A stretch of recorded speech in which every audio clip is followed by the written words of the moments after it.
우리 하나님 말씀 요한복음 4장 1절부터 14절까지 보겠습니다. 예수께서 제자를 삼고 침례를 베푸시는 것이 요한보다 많다 하는 말을 바리새인들이 들은 줄을 주께서 아신지라. 예수께서 친히 침례를 베푸신 것이 아니요 제자들이 베푼 것이라. 유대를 떠나사 다시 갈릴리로 가실새 사마리아를 통과하여야 하겠는지라. 사마리아에 있는 수가라 하는 동네에 이르시니 야곱이 그 아들 요셉에게 준 땅이 가깝고 거기 또 야곱의 우물이 있더라.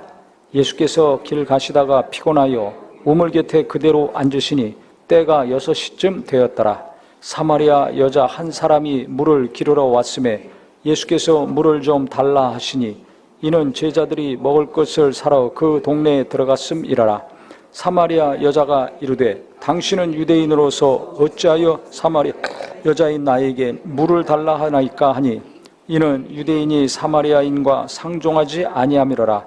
예수께서 대답하여 이르시되 내가 만일 하나님의 선물과 또 내게 물 좀 달라 하는 이가 누구인 줄 알았더라면 내가 그에게 구하였을 것이요 그가 생수를 내게 주었으리라. 여자가 이르되 주여 물 기를 그릇도 없고 이 우물은 깊은데 어디서 당신이 그 생수를 얻겠사옵니까? 우리 조상 야곱이 이 우물을 우리에게 주셨고 또 여기서 자기와 자기 아들들과 짐승이 다 마셨는데 당신이 야곱보다 더 크니까?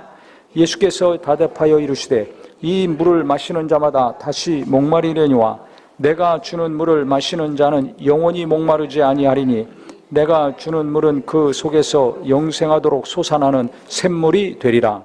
아멘. 예수님께서 이 수가라는 사마리아에 있는 동네를 지나가시게 됐는데요. 이때 이 수가성 여인을 만났습니다. 사마리아 사람을 만난 것입니다. 그때 6시라고 그랬는데요. 이게 낮 12시입니다. 한참 더울 때죠. 한참 더운 때는 밖에 돌아다니지 않습니다. 우리는 12시 돼도 일들을 하고 하는데요. 이 중동이나 적도 근처에 있는 나라들은 너무 더워가지고 나가서 일하면 그냥 죽어요. 햇빛이 너무 강해서 걸어 다닐 수도 없습니다. 다 그냥 집에 있습니다. 해가 좀 떨어지면 그때 이제 또 나와서 일들을 하죠. 물길로 나올 시간이 아니에요. 아침 일찍 가든지 선선할 때 큰 더위가 지난 다음에 오후 늦게나 저녁 때 주로 여인들이 물을 기르러 이 우물가에 옵니다. 근데 이 여자는 왜 한낮에 가장 더울 때 혼자 물 기르러 왔을까요? 잘 생각해 보세요. 이유가 있습니다. 왜냐하면 여자들이 얼마나 입이 빠릅니까? 또 만나면 누구 얘기 주로 합니까? 남 얘기 주로 합니다. 좋은 얘기건 안 좋은 얘기건 만날 때마다 물 길러오면서 빨래하면서 그 흉 보는 얘기 주로 또 많이 하겠죠. 이 여자는 결혼해가지고 살았는데 남편이 5번이나 죽었어요. 지금 6번째 남편하고 사는 겁니다. 형사 취수라 그래가지고 형이 죽으면 동생이 형수 데리고 살아야 돼요. 왜? 그 집안에 자손을 낳아야 되니까. 둘째가 죽으면 셋째하고 셋째가 죽으면 넷째하고 계속 밑으로 내려가는 겁니다. 그래서 성경에 보면 이 여자가 남편이 지금 6번째 남편입니다. 그러니 이게 얼마나 정말 기가 막힌 삶입니까? 그러니까 그 동네 여자들이 입이 가만히 있겠습니까? 이 여자만 보면 얼마나 쑥덕거리겠어요. 그래서 사람들 만나면 하도 쑥덕거리니까 보기 싫은 거죠. 누가 나에 대해서 부정적인 얘기하면 그 근처도 가기 싫잖아요. 사람 많이 대하는 사람들은 사람 없는 곳으로 주로 가야지 마음이 편안해지고 생각도 평안해집니다. 조용한 곳에 가 있어야죠. 사람 복적복적하는 거 좋아하는 사람이 있어요. 근데 사람 없는 데로만 찾아다니는 또 사람이 있습니다. 이 사람은 동네 여자들 피해서 사람 없을 때 덥고 힘들지만 그때 가는 거예요. 왜? 그래야지 아무도 안 보고 신경도 안 쓰고 마음이 평안한 거예요. 덥고 땀은 뻘뻘 흘리고 몇 배로 아침이나 저녁에 물 기르는 것보다 힘들지만 마음이 평안하잖아요. 그 부담스러운 사람들 보지 않고 자기 흉보는 얘기 듣지 않으니까 평안할 수밖에 없습니다. 그런데 그때 예수님이 그곳에 계셨어요. 그래서 예수님도 한참 더울 때니까 목마르니까 물 좀 한 그릇 달라고 그랬더니 이 여인이 깜짝 놀랐습니다. 왜 놀랐냐면 예수님이 유대 쪽에서 온 유대인인 걸 알거든요. 유대인들은 사마리아 사람들을 대단히 무시했습니다. 아주 무시했습니다. 어느 정도로? 말도 안 할 정도로. 그리고 그 동네는 지나가지도 않았어요. 돌아서 다니지.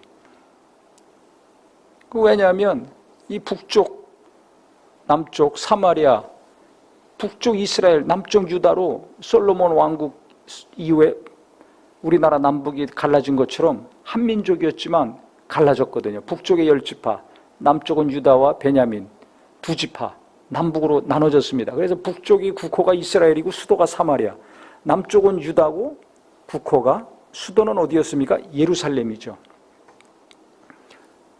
그러다가 둘 다 이제 망했는데요. 결국은. 그래 포로로 끌려갔다 다시 이제 돌아왔죠.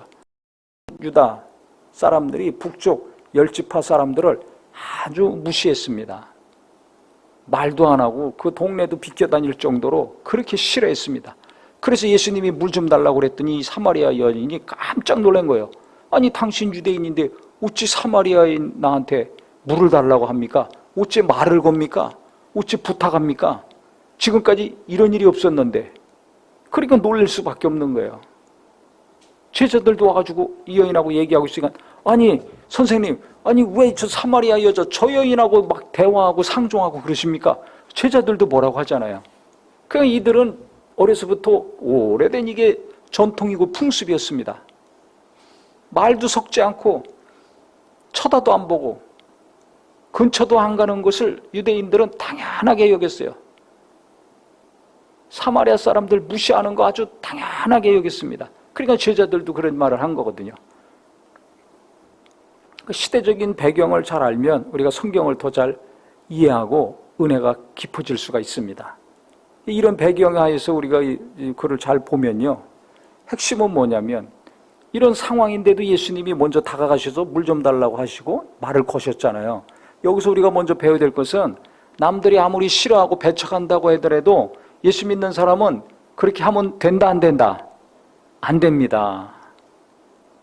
요새 21세기인데도 얼마나 차별이 심합니까? 남녀 차별. 갈수록 심해지고 있어요. 그거 안 돼요. 안 돼요. 뭐 차별금지법 요새 나오는데 그 동성애 이제 인정하려고 자꾸 만드는 건데요. 동성애도 차별하지 말자. 당연히 차별은 하면 안 되겠죠. 무시하고 배척하고 이렇게 말도 안 걸고 상종도 안 하고 저주받을 자, 지옥 갈 자 이런 식으로 하면 안 되죠. 하지만 동성애 인정하는 것은 성경적이지 않습니다. 당연히 반대해야 됩니다. 성경에서는 남성과 여성 두 성을 만드셨어요. 다른 성이 없어요. 근데 차별금지하면 성이 여러 개 되는 거예요. 지금 트럼프 돼가지고 전 세계가 난리잖아요. 근데 미국에서 얼마 전에 온 사람 얘기 들어보니까 트럼프가 안 됐으면 끔찍하다는 거예요. 왜? 당장 애들 교육이 안 돼요. 화장실에 남자 화장실에 여자애가 가고 여자 화장실에 남자들 들어오고 막 그러는데 어떡할 거예요?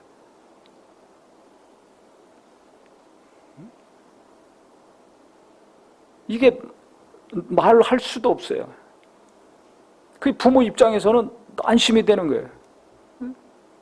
민주당이 잡았을 때는 동성애 다 인정해 줬거든요. 학교에서도 막 가르칩니다. 어떻게 성관계해야 될지 그림으로 자세히 가르칩니다. 성이 수십 개예요. 어려서부터 학교에서 그걸 가르치는 게 공립학교에서. 그러니까 부모들이 기절하는 거죠. 이게 오래전 일이거든요. 이게 그래서 학교를 보내야 되냐? 집에서 홈스쿨링 해야 되냐? 이 고민을 하고 있었는데요. 지금은 그게 더 심해졌어요. 그게 너무 안심이라는 거예요. 자녀 키우는 사람들은. 아주 이 정도가 있습니다. 지금 선진국들 다 동성애 인정하고 있잖아요. 한국도 그거 자꾸 국회에서 통과시키려고 하니까 들고 일어나가지고 기독교가 들고 일어나가지고 표 때문에 지금 미루고 하는데요. 전 세계적인 흐름과 대세는 그렇습니다. 영화나 이런 데도 보면은 뭐 동성애 얼마나 많이 나옵니까? 유튜브도 보면 뭐 얼굴 화장도 안 하고 곱상하고 이런 애들이 동성애 하는 거 뭐 다 그냥 나옵니다. 인터뷰하고 소개하는 거 그냥 나옵니다. 저는 실제 만나봤어요. 동성애 하는 대학생인데요. 남학생인데. 여러 번 대해봤습니다. 멀쩡해요. 멀쩡해. 근데 믿음이 없는 사람들, 세상 사람들은 그거 문제 삼지 않아요. 뭐 그럴 수도 있다 이렇게 넘어갑니다.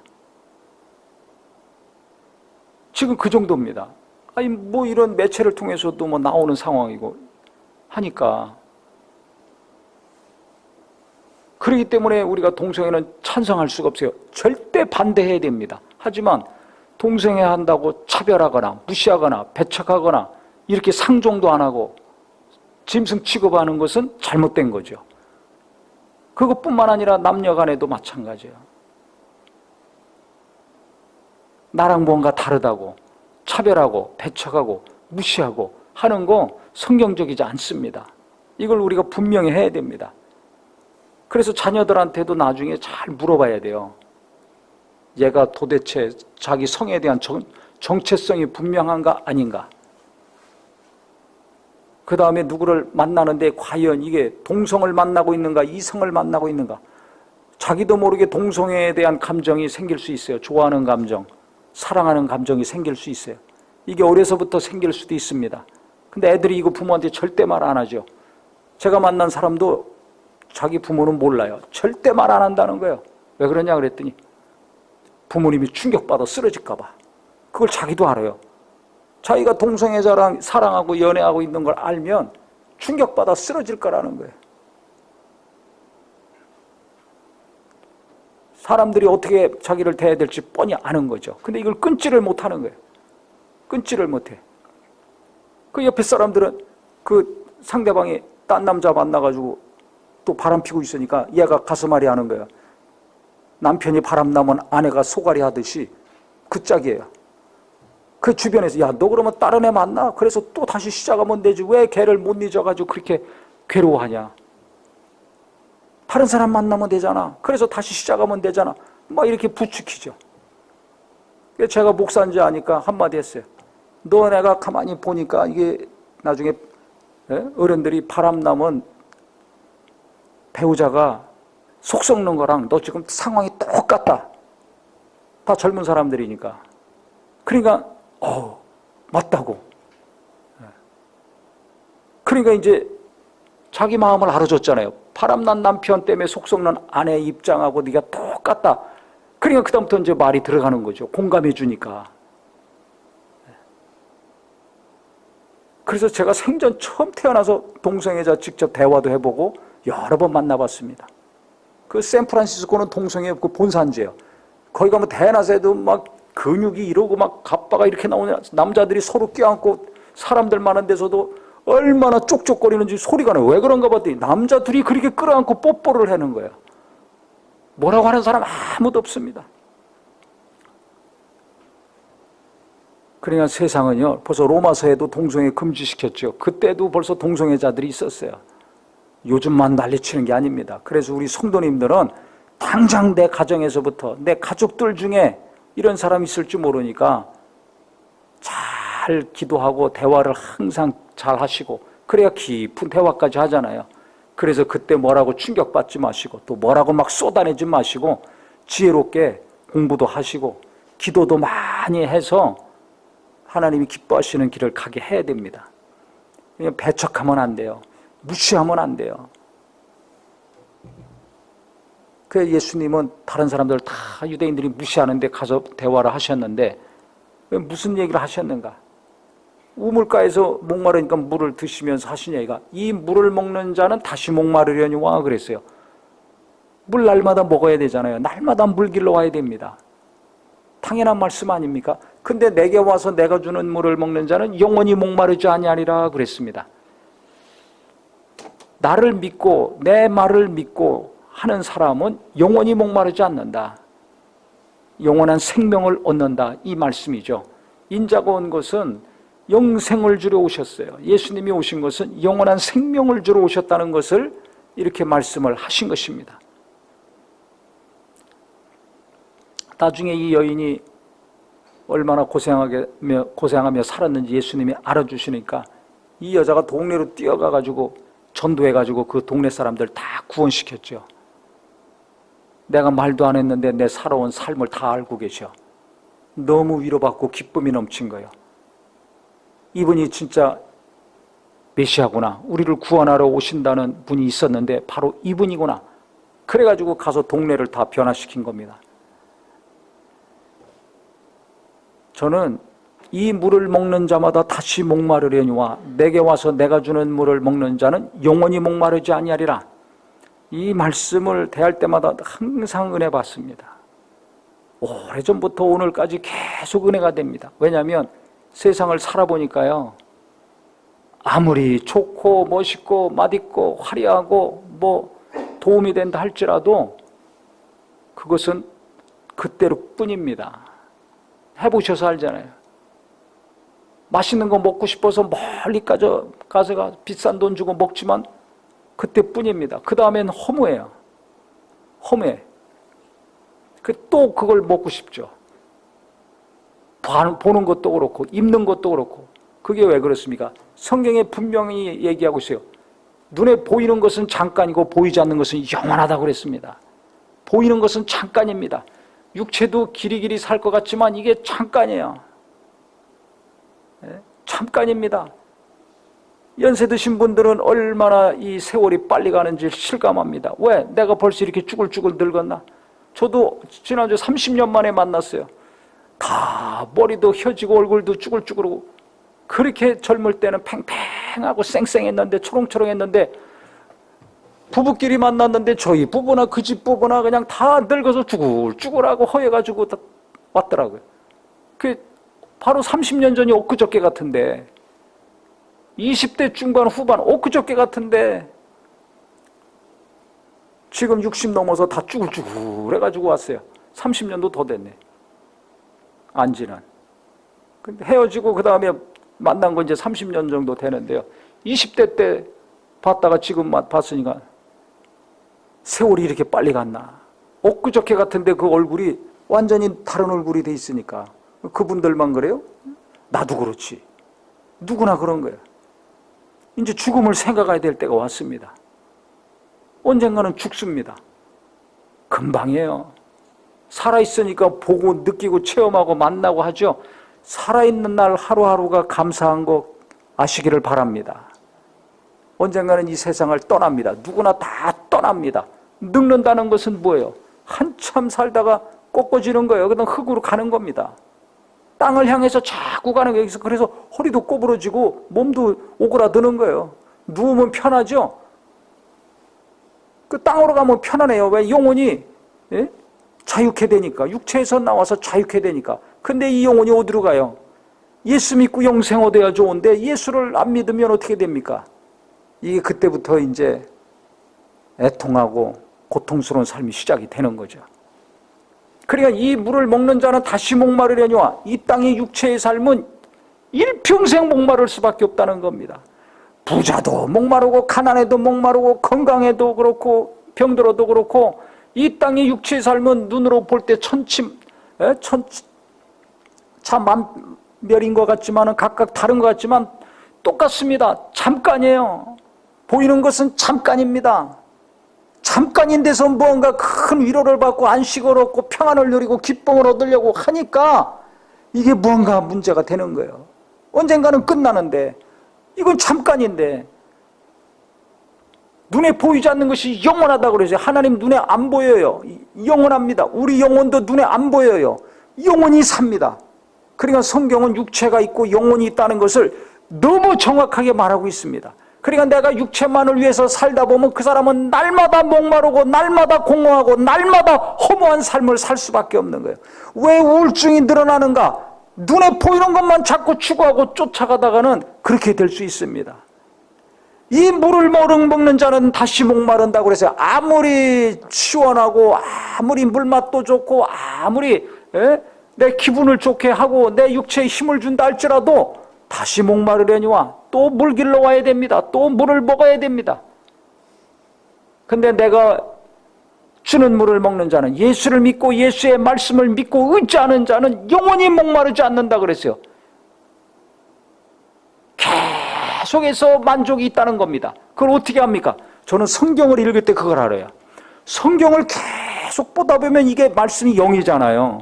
영이니까 내 영에 들어옵니다. 우리 육체에 들어오지 않아요.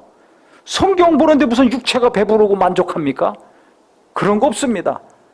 그런데 성경을 계속 읽다 보면요, 마음이 편안해지고 정리가 되고, 그 다음에 말씀을 통해서 하나님이 가르쳐 주시는 게 있거든요. 그게 너무 좋은 거예요. 먹는 것도 없어, 보는 것도 없어, 뭐 와닿는 것도 없어. 그런데요, 마음이 평안해집니다. 마음이 정리가 되니까 고요해집니다. 그 다음에 어떻게 해야 될지 말씀을 통해서 하나하나 깨닫게 하시고 가르쳐 주시니까 해야 될 거, 하지 말아야 될 거, 멈춰야 될 거, 진행해야 될 거, 생각에 변화를 줘야 될 거, 마음을 바꿔야 될 거, 유지해야 될 거, 이런 것들을 다 일일이 내 마음과 생각과 삶과 일에 관련된 모든 것들을 성경을 볼 때마다 계속해서 하나님이 알려주시거든요. 그러니까 얼마나 감사하고 평안하고 안정감을 느끼는지 몰라요. 그래서 성경을 읽으라고 하는 겁니다. 밥을 안 먹으면 배고프고 기운 없고 짜증나고 마비가 되잖아요, 삶이. 에너지가 공급이 안 되니까 똑같아요. 우리가 영혼이 있으니까 계속 성경을 보다 보면 영이 힘을 얻습니다. 영이 배부릅니다. 영이 만족합니다. 영의 힘이 있으니까 밥 안 먹어도 평안하고, 내 육체가 원하는 걸 하지 않았는데도 불구하고 육체가 만족할 때랑 비교할 수 없을 정도의 높은 차원의 만족과 평안과 위로와 기쁨과 안정을 누립니다. 이런 안장 안 쓰고도 이 놀라운 것을 누릴 수가 있어요. 그러니까 성경을 계속 봐야 됩니다. 우리가 짐승이 아니기 때문에 그렇습니다. 영혼이 있기 때문에 계속 성경을 봐야 됩니다. 연초에만 반짝 보지 마시고 단톡방에 목장 모임 때 올릴 때만 그거 올려야 되니까 억지로가 아니라 내 영혼이 목마르지 않고 계속해서 안정된 삶을 살기 원한다면 성경을 가까이 하고 날마다 꾸준히 보고, 매일 못 보면 2, 3일에 한 번씩이라도, 그것도 안 된다면 일주일에 꼭 한 번이라도 말씀을 깊이 보고 읽고 은혜 받는 우리 모두가 되기를 바랍니다. 5분이라도 좀 하면 좋겠어요. 5분이라도 좀 한 장, 두 장이라도 보면 얼마나 좋은지 몰라요. 한번 해보세요. 또 기도도 마찬가지입니다. 그렇게 피곤하고 답답하고 괴롭고 오기 싫지만은 와가지고 같이 계속 기도하면 30분이건 1시간이건 2시간이건 계속 기도하면 무슨 일이 납니까? 영의 힘이 있고 육체도 힘이 있어져요. 피곤이 없어져요. 신기하죠? 제가 몇 번 얘기했잖아요. 이 금요기도에도 올 때랑 갈 때는 컨디션이 완전히 다릅니다. 돈 1원 한 장 안 쓰고 기도같이 하면, 간절히 기도하면 억지로라도, 목사니까 억지로라도 와서 해야 되잖아요. 교인들은 오고 싶으면 오고 말고 싶으면 말지만 목사는 빠질 수가 없습니다. 충만하건 안 충만하건 피곤하건 뭐 쌩쌩하건 관계없이 그냥 해야 됩니다. 충만해서 하건 그렇지 않아서 하건 어떻게든지 하건 기도를 계속 하잖아요. 그럼 갈 때는 똑같아요. 올 때는 그렇게 날마다 상황이 다르지만 갈 때는 기도를 계속 하거나 하면 영이 충만해지니까 마음이 평안해지고 정신도 맑아지고 몸도 가뿐해져 가지고 갑니다. 그날 밤 잠이 잘 안 올 정도로 아주 컨디션이 좋아 가지고 갑니다. 그러면 계속 기도하면 계속 그렇게 컨디션이 좋은 겁니다. 돈 써서 뭔가 좋은 삶을 살려고 자꾸 그러는데 돈 안 쓰고도 이렇게 안정적이고 평안하고 컨디션 좋은 삶을 살 수가 있어요. 계속 성경을 보고 말씀을 듣고 기도하고 하면 그게 됩니다. 또 성도들하고 교제해 보세요. 은혜 받은 얘기 계속 하지 않습니까? 어려운 사람 만나면 위로해주고 또 격려해주고 기도해주지 않습니까? 복을 빌어주지 않습니까? 그러니까 예수 믿는 성도들 만나고 나면 또 은혜가 넘칩니다. 어려운 사람이면 또 위로하고 격려하고 도움을 주니까 또 은혜가 넘칩니다. 그래서 성경에 예배만 하고 끝난 것이 아니라 각자 가가지고 또 교제하고 있어요. 떡을 떼며 교제하고 기쁨과 순전한 마음으로 음식을 먹었다고 나와 있지 않습니까? 이게 비결이에요. 목마르지 않는 삶, 계속해서 어려움이 있을 때마다 위로받고 평안을 얻고 이 세상 어디서도 맛볼 수 없는 수준 높은 컨디션에 좋은 상태에서 사는 삶, 그게 뭐냐? 하나님 말씀 가까이 하고 계속 성경 보고 듣고 읽고 그 다음에 계속 기도하고 성도들과 교제, 은혜 받는 교제, 은혜 받은 말씀 나누고 감사한 거 나누고 계속 서로 기도하고 할 때 세상이 주지 못하는 지금 예수님이 말씀하신 목마르지 않는 삶이 지속이 될 것입니다. 육체가 있는 상황에서는 항상 시도 때도 없이 목마른 때가 있어요. 허전하고 공허한 날이 옵니다. 시도 때도 없이 그것이 생깁니다. 그렇기 때문에 변치 않는 말씀, 변치 않는 예수님 계속 의지하면서 기도와 말씀과 성도 간의 교제를 끊임없이 지속하셔서 세상에서 주는 목마름, 공허함과 허무함, 불안과 염려와 근심을 기도와 말씀과 성도 간의 교제를 통해서 날마다 물리치고 목마르지 않는 평안의 삶 되시기를 예수님의 이름으로 축원합니다. 기도하겠습니다.